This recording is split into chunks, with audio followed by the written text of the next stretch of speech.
Box Bet Pod, episode 7. We're back. I'm Alex Burgos, editor-in-chief of Round by Round Boxing.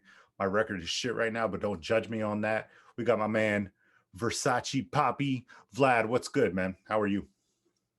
Really good, man. Really good, man. Watching Ashes PFL from Atlantic City right now, Professional Fighters League, which our homegirl Clarissa Shields is going to be a part of. Yes, sir. Today's opening night main event is Anthony Showtime Pettis, MMA legend, UFC star. In the main event against who? Who do you think he's fighting? Who do you think he's fighting? I'm going to blow your mind. Adam Sandler? I have no idea. He's fighting Cassius Clay Collard. Nice. He's switched back to MMA? Well, he lost two fights, two boxing matches in a row with Top Rank. So, he's going to go back to MMA. He's trying to get that bag either way. I'm not hating. Collard's a good guy. Real quick on the MMA bit. So I don't watch UFC. I don't watch MMA. You know that. But just for the listeners out there, I have no idea what a grappling armbar suplex. I don't have any idea what any of that stuff is. But I want to ask you, because it's in the news and a lot this week, and Ocho Cinco made a big splash yesterday. Is Masvidal a good bet? He's an underdog. Listen, MMA is far more competitive than boxing. Mm-hmm. So he is like a plus 380 on a lot of books. Yeah. It's a rematch. The first fight, he was dominated thoroughly by Kamaru Usman. But was it short? He took it on short notice, was it? Short notice. Okay. Now he has a full camp. I don't know that much will be different. Usman is one of the all-time greats. He's on a streak right now that can only rival George St. Pierre. Usman is just one of the greats. He is on that holy grail of how we perceive a Floyd Mayweather. The difference is, oh wow, Usman can't choose who he wants to fight when they are in their careers and their weights. I mean, it just, Dana controls all that. Gotcha. When you got someone like Masvidal and you're getting plus money, it's always attractive because in MMA anybody can beat anybody, and it's happened all the time. Like Conor McGregor has lost, Nate Diaz has lost, everyone has lost with the exception of Khabib Nurmagomedov. Ronda Rousey lost 2 fights in a row, where she was a huge favorite. Amanda Nunes, who's the most dominant fighter in the sport right now that Khabib is retired, she's got losses on her resume. Oh, really? So people are going to lose. So I mean, again, very difficult to handicap UFC. People do it. I don't like to do it because it's too unpredictable. Whereas boxing, we get the heavy favorites, as we'll talk about for this weekend. And with UFC, man, I mean, anybody can beat anybody. So is he a good bet? Yeah. I mean, if you want to put $25 on Masvidal, sure. Why not? If you're not going to, I got the itch. Yeah. Just because, like I said, I know nothing about this. That's why I know you follow it. So I kind of got the itch just seeing it in the news and everything. In MMA, see, I'm not a big fan of line value. Mm-hmm. I'm the guy, like, tell me who's going to win. I want to know who's going to win, right? You got A versus B. Who's going to win the fight? MMA, they handicap by line value. So what that means is, in tomorrow's fight, Kamaru Usman is a minus 400. That means he's going to win most of the time. If you believe he's going to win most of the time that they fight, then you go with Usman and you lay that juice. If you think that it could be, let's say, closer to a 50-50, you have to go with Masvidal because you're getting plus 300. Again, I don't do it that way, but that's what I do with MMA. They try to bring that into boxing. Bad move. Because in boxing, there's no UFC or commission that's making fights. It's the promoters and the fighters picking who they want to fight. So yes, sometimes they make a mistake and they have an off night. We've seen upsets even recently. We see upsets. And Joe Smith came in as a minus 400 against Vlasov. When you watch that fight, regardless of who you think won, it was a close fight. It was a 50-50 fight. So I think sometimes that's why you're like, I think Matchroom is still in the Boo Boo Andre business, or I think, Top Rank is still in the Joe Smith business to make that fight with Better Be or whatever it is. So I would go that direction in my picks versus line value. They do it in MMA. and they should. It makes sense. I don't do it in boxing. In boxing, again, I have A, I have B. Who's going to win? And if you got heavy favorites, you just have to try to make an educated guess, like how they're going to do it, just to bring the odds down a little bit, so you have more of a chance. You lay less to make the money. But again, MMA, it's very competitive. MMA is, I mean, it's just more competitive than boxing. It's more compelling. It's a better product than boxing. And the reason it's a better product than boxing is the best will fight the best all the time. Tomorrow's card has 3 world title fights. Think about our pay-per-view next week with Arreola Ruiz. You can argue whether that's a pay-per-view headliner, but there's no. You cannot argue that. That is not a pay-per-view in any stretch of imagination. And there's no chief support, right? Right. Like, yeah, I mean, we both know Omar Figueroa for many years. I mean, he's not a chief support.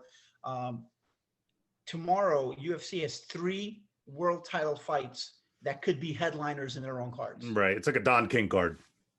So UFC is a much better product than boxing. It's not even close. And but that's the reason why it's hard to bet and pick, because you just never know. Whereas, like, I'm watching PFL right now, and the minus 400 guys getting beat. We don't know. You just have a better sense. Again, tomorrow, Edgar Berlanga, in his, his 14th fight, 13th fight, is fighting a guy that he's supposed to win. In MMA, that would never happen. It would never happen that in his 13th professional fight, he's going to get a fight that he has to win, that he's going to walk through. It's impossible. It cannot happen. Conor McGregor's 3rd or 4th MMA fight with the UFC, I mean, he was tested, bloodied, and almost beaten. It cannot happen. So very interesting, man. I appreciate you schooling the listener, schooling me, because like I said, I'm in the dark on it. But it's in the news, it's on SportsCenter, it's on all those sporting social media accounts. So. Because of the alliance between ESPN and UFC. Well, yeah, no. But what I mean is it's in the forefront, so it's interesting. It's cool to watch the storylines or whatever. So I may lay a little bit of money down on it just for shits and giggles. The other thing I wanted to mention was with the PFL that you mentioned, Claressa Shields. We have a Katie Taylor fight coming up next week, right? Yes, sir. So maybe we could shoot our shot and try to get Claressa Shields on here to help us break that fight down, and get her opinion on what's going on in women's boxing. So that would be cool. But let's transition and segue into what we've got going on this weekend. And so that's an ESPN Top Rank card. And the main event is Emmanuel Navarrete against Christopher Diaz. And then we're also going to talk about Edgar Berlanga, who you mentioned, against Devon Nicholson, who we also interviewed earlier this week. And he talked about those huge odds, which are back on the books. And so let's start with Berlanga and Nicholson. Berlanga, right now, I'm looking at it on my bookie, is a minus 1880 to win. Devon Nicholson, a plus 1040. What we spoke about with, which I know you were looking at on DraftKings. I don't see it here on my bookie, any prop bets, but was Nicholson making it past the 3rd round. And we asked him about that. The odds were ridiculous. And maybe you have some insight on that, but talk to us about what you think is going to happen for that fight. And, if Berlanga even makes it out of the 1st round. Yeah. I mean, look, that's the story here of this fight. I mean, there's no doubt that, that Berlanga is supposed to win. So Lil Wayne is walking him out tomorrow. And it's not that big of a show to have someone of Lil Wayne's stature walk him out to the ring. That's a big deal. Plus, he is Berlanga is close friends with Fat Joe and the actor comedian Tracy Morgan. He's got the Terror Squad chain. Yeah, he's arrived. He actually buys a chain for every knockout I guess he gets. But the question is not whether he wins. He wins. The question is not whether he gets a knockout. He should stop him. Question is he going to do it in the 1st round, because he's got all wins by 1st round knockout. It's just a matter of when that's going to stop. I have a feeling that he may even stop chasing it. I mean, it's been his claim to fame, but it can also be his downfall from the perspective of, you go in with that mentality every fight. It's just like a burden you have to carry. And then eventually it's not going to happen. And you don't get it in the 1st round, and then everyone has like a letdown. Then the next thing is he going to get a stoppage, period? And that's going to be the next thing. And then obviously keep winning. So just as a, I mean, it's so hard to predict. I'm going to go out and say, I'm going to go out and say that he is going to get the job done in the first round tomorrow. Again, it's not an official pick. I don't want this on my record, but yes. Right. No, I will say we're not. Well, I'll preface for both of these. We're just talking betting lines. We're talking about where you might be able to bet and make some money, but we're not doing official picks this week. So sorry. I think Berlanga is still in the headspace of he's gotten to this place in his celebrity from the stoppages and the first round stoppages. I think he looks to keep it going tomorrow. I think it's going to stop when he stops looking for it. Will the referee be more inclined to stop it if the person is wobbly? Yes. So you know that, like, when you're making these decisions, that has to go into it. This is a completely club, a house show. It's a top ranked show. You know, we saw this with one Gennady Golovkin fight, by the way, when he was chasing knockouts. I think it was it Martin Murray in Monaco? In Monaco, yeah. Where he was durable, and at the end the ref stopped it, and the referee may have not have had to stop it. I think Berlanga is going to get the job done tomorrow in the first round because I think he's motivated to do it in the first round. I don't think Nicholson's going to be able to take it, and I think the referee will be motivated to stop it if the fighter's hurt in any way. That's what I think is going to happen tomorrow. At some point, he will not get the first round knockout. I think he's okay with it, but if he gets it tomorrow, the geyser of attention that he's going to get is going to be so big that's going to continue to feed this monster that he's created. So he gets the job done tomorrow in the first round. Let's listen to what Damon Nicholson had to say when we spoke with him about those odds. There's this huge, like 30-1 odds or something like that on you not making it past the first round. So man, talk to me about that. Man, they were telling me, man, a lot of people were saying, I know a lot of people in my family, they bet. Mhm. So they was looking on betting websites. I think they took them down. But for me to win was 30-1. And at the time, to me to make it to the fourth round, man, was 45-1. Like, Wow. that was ridiculous. That's ridiculous. Yeah, because I was scanning through my apps, I bet as well, and we do betting lines and things like that on the show, and so yeah, I couldn't find the lines today, but I'm sure they're going to put something back up next week. So we got to see. But my question to you is does that motivate you seeing something like that? Ooh, motivates the hell out of me, man. It drives me, man.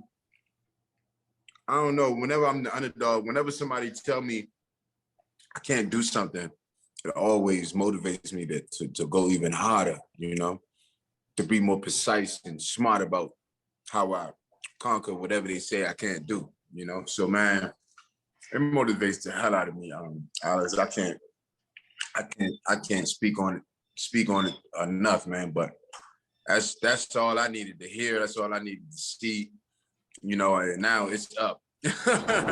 I think that Damon Nicholson has a tough task on his hands because he has been down early in fights before. So we're talking about his biggest fights against the likes of Steve Rolls, Jesse Hart. He was down early in those fights. Steve Rolls, he was down in the first round. Nicholson, he was down twice in third round against Hart. So does Berlanga put him down in the first round? Possibly. But we've seen Nicholson come back. So kind of twofold here. If the ref allows him, like you were mentioning, to maybe get out of that first round, then maybe he survives and he lasts a few rounds. If they're looking for a quick stoppage to kind of keep that whole thing going, then maybe not. But it's going to be difficult because I think, to what you were mentioning, I think Berlanga is still looking for that knockout. I don't think he's going to ever stop until he gets an opponent that's in there.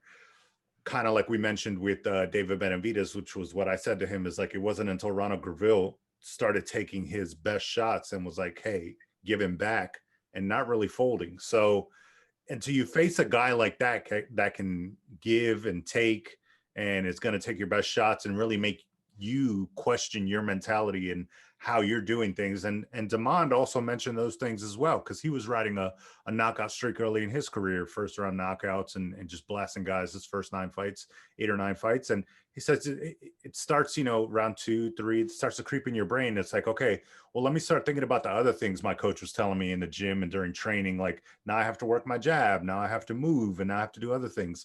And so another variable here is that Jesse Hart put out an interview with Boxing Scene that we quoted on Instagram on Round by Round Boxing. It's like, he's been hurt before. He's been down.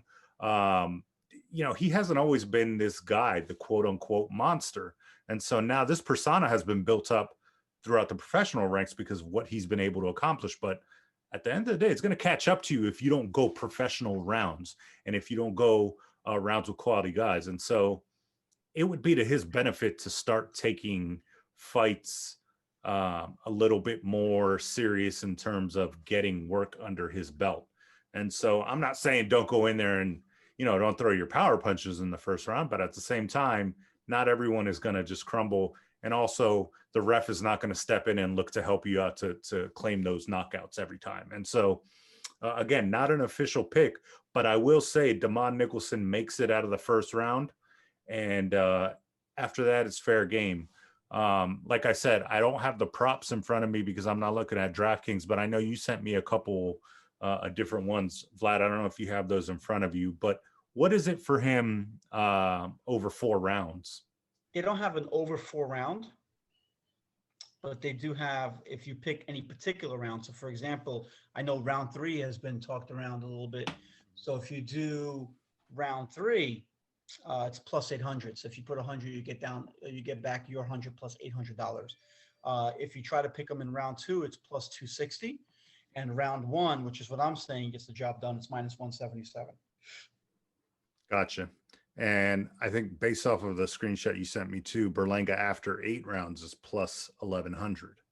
So, I mean, I wouldn't go that far to say that Nicholson stretches him to 8 rounds. But look, if we're talking about plus 800 in round 3, I would throw maybe after 8 rounds is plus 1100. Yeah, I mean that's.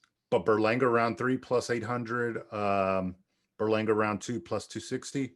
I think, you know, you have some fun and maybe throw $20 on those. You might make something back.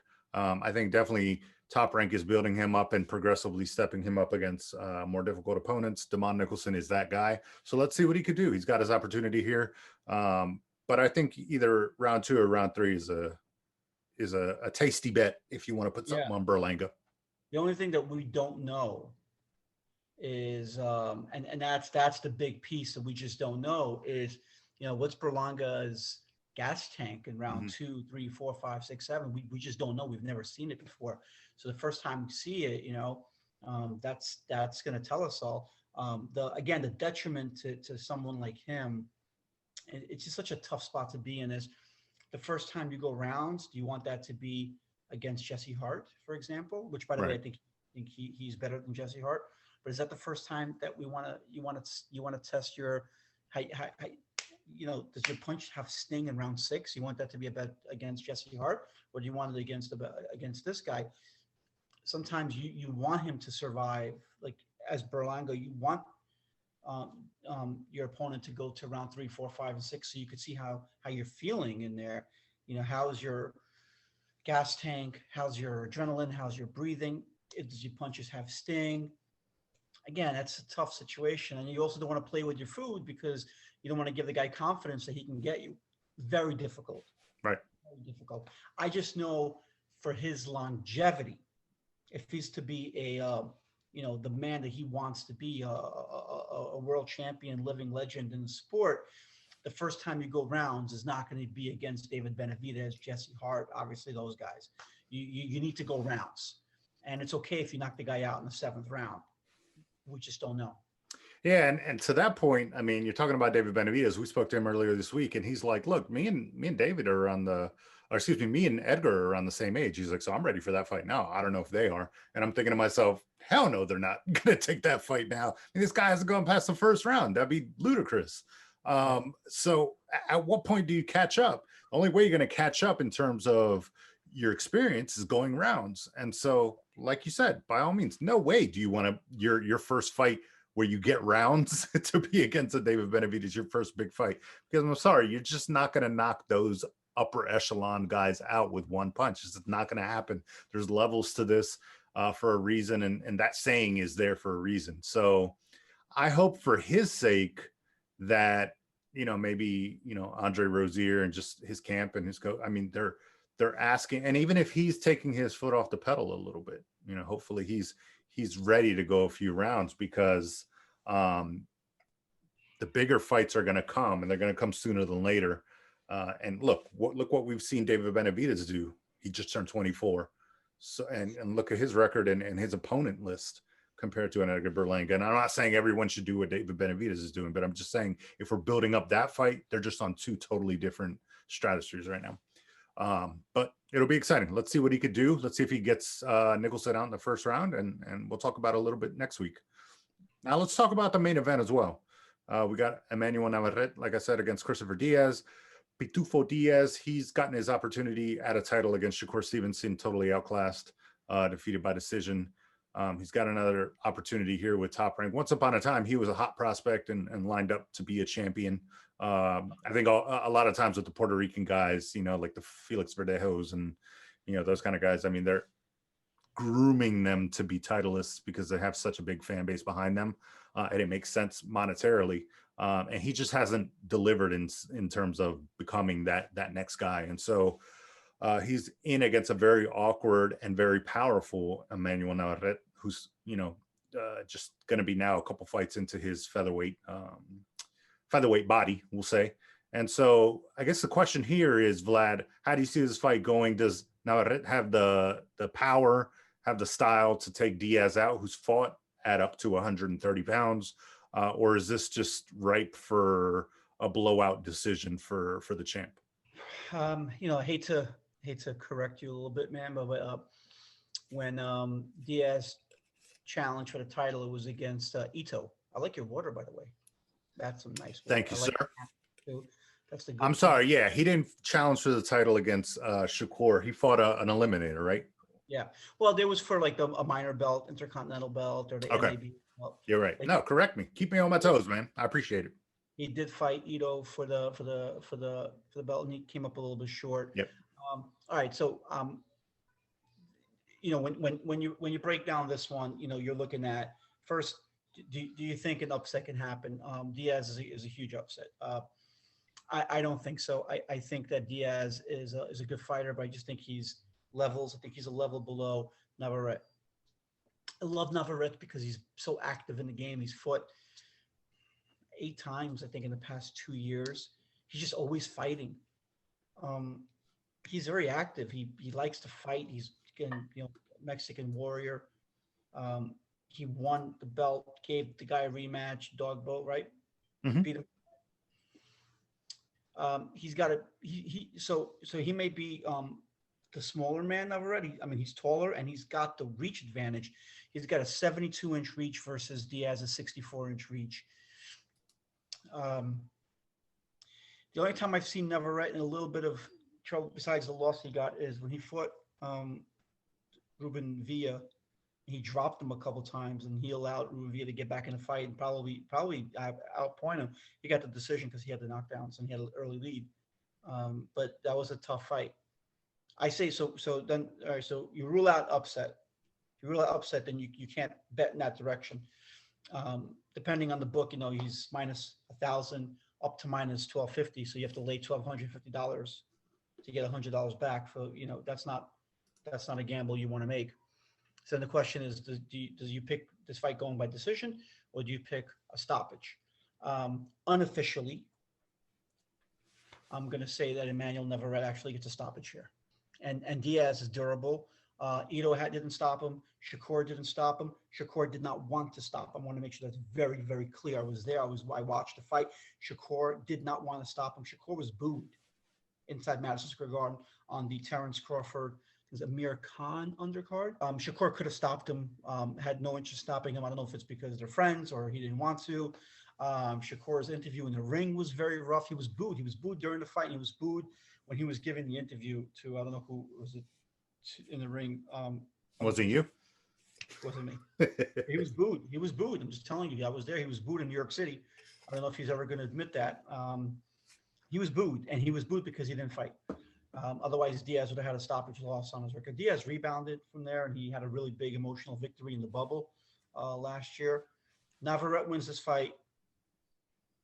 I'm going to say Navarrete stops him. He's got the reach, and I think Diaz is going to push this fight because that's his only chance. And I think he'll be there for Navarrete to catch him. And I think ultimately he'll get a stoppage victory here. I mean, it'll be later on in the fight. I think an interesting wager could be going over 10.5 rounds. That could be that could be good. It'll bring down obviously the odds from a straight Navarrete victory. And then if there's an upset, it'll still go in your favor. But yeah, I mean, I say Navarrete wins. I say Navarrete stops him. Let's see, minus 930 for Navarrete right now, and then plus 665 for Diaz. The bet that I like, obviously, I like Navarrete to win. We talked about a little bit about this earlier, but I like Navarrete to win. And then the spot that I think that you could potentially make some money is the stoppage under 9.5 rounds, which is plus 120 for Navarrete, which is what I put money on. Again, not an official pick, but if you were to look for spots or props, I think that makes sense. And again, the reach, the styles also, because Diaz, like you said, is not going to box him. He's not going to win a fight like that. So unless he's super tentative and in there just to go to the distance, then it might be something different. But we know Navarrete's style is to come at you 110% for all 12 rounds. We know Diaz is going to have to come at him. So like you said, someone's going to run into something. And I think that guy's going to be Christopher Diaz. And again, he's a good fighter too, but levels here. And Navarrete's just awkward. He's powerful. I think he carries that power up to this weight class. And like I said, I would put a little bit of money on him stopping him under 9.5 is what I like. I want to transition into our David Benavidez piece that we did earlier this week. He talked to us a little bit about Canelo and Billy Joe Saunders and what he thought. Let's listen to that. Yeah, I feel like the Canelo and Billy Joe Saunders is going to be a great fight. It's going to be a very tactical fight in the beginning. Billy Joe Saunders is not going to stay in one place. So if he can move for 12 rounds, he could get Canelo a lot of big problems. But I feel like, his legs going to get stiff after, the 8th, 9th round. So I feel like, the body work that Canelo has, the way, he changes from uppercuts to hooks to body shots, is going to be very dangerous for him. So it's going to be a good fight until it lasts, where I feel like Canelo is going to eventually end up stopping him. And those odds are minus 620 for Canelo. So you'd have to put $620 to get 100 back on Canelo and plus 460 for Billy Joe Saunders. You think that's fair, or should it be a little bit wider? Yeah, I think it's fair only because we know what Canelo's, what he's accomplished and all how he's been looking lately. And, I feel like those odds are fair. Vlad, what do you think about that fight? It's one that we're anticipating. So let's just talk about it a little bit and what David said in terms of Canelo stopping Saunders late. Well, I mean, we'll do our official picks later on, and we'll talk a lot about it in the next couple of weeks. I love the way Billy Joe looks. I mean, he showed off his body. He looks good. He looks like he's ready for Chippendales dancing. He looks amazing. I also like what I see from Canelo's, training regimen. I think it's going to be a good fight. Obviously, it's going to be a competitive fight. We've seen what Billy Joe can do to someone aggressive like the likes of Lemieux. It's going to be really interesting. I don't know yet. I'm obviously leaning Canelo all the way. I don't know in terms of method of victory. He is a pretty sizable favorite. It's going up and up. Right now, it's in the minus 700 range. So we'll see. We'll see as he gets closer, and we kind of see how they look fight week and weigh in. I'm excited about it. I think it should be a challenge for Canelo. The one thing I'll say is Billy Joe is a master boxer. And when we've seen Canelo in there with master boxers, Lara, not on the same level, but Trout, not on the same level, but Mosley slowing down. Again, not the same level, but obviously Cotto, Amir Khan. Again, there's danger. There's danger there, and Billy Joe could be better than all of them. Billy Joe could really be better than all of them, and Lara are arguably won the fight. So we'll see, but we'll talk about that much later. Yeah, definitely. And I'll just throw in my 2 cents real quick. I'm just excited about this fight, and which is why I wanted to drop this clip in here. And Canelo, like you said, it's going up, but he's a minus 620 right now. Billy Joe Saunders is plus 460. I've already put some money down on Canelo by decision, which was at plus 200, which is where I differ with David. David saying Billy Joe Saunders will, start to feel the pressure. Basically, his legs will get tired, and he thinks he'll get stopped late, which could potentially happen as well. But it's interesting. So it'll be interesting to look at the props and to see what's going on with the betting lines. But I do think that Billy Joe Saunders looks to be in tip-top shape. He had a lot of people fooled at the beginning because he's pretending like, he's just not into it, and he's doing these interviews and just all this stuff going through the motions. But now he showed that he's showing that body off. He's in tip-top shape, and he's been training and doing his work and do what he needs to do to prepare for this fight. And this is a mega fight. So definitely looking forward to it. We'll do some more shows around that and get some other fighters picks as well. Yes, My man, Versace Papi, I appreciate you all your information and betting lines, especially on the MMA and the UFC stuff. We shall see how this weekend goes, and then we'll be back with some official picks next week.